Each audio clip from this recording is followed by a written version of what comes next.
এবার বসতে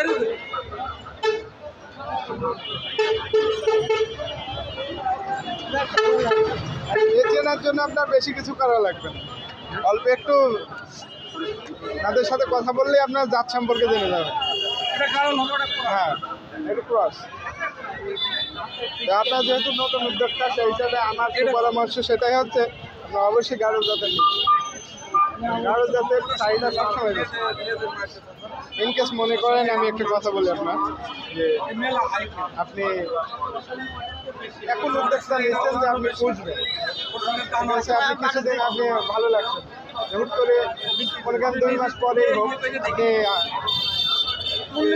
করানোর জন্য কিংবা গ্রোথ হচ্ছে না, নানান সমস্যা এসেই থাকে, সেক্ষেত্রে আপনি মনে করেন বিক্রি করে দেবেন। সেক্ষেত্রে আপনি যদি গাঢ় যাতে থাকে তাহলে খুব বেশি লস হবে, কম লস হলো কম, কারণ গাড়লের চাহিদা বাজারে সবসময় বেশি।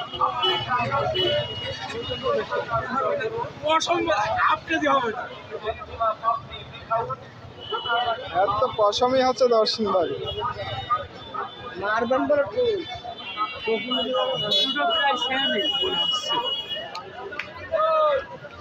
দুইটা সেম হলেও এ তো জাত বিভেদে বিক্রি, এটা জাত বিভেদে বিক্রি, আপনি তো মাংসের ওজনে একে নিতে পারবেন না।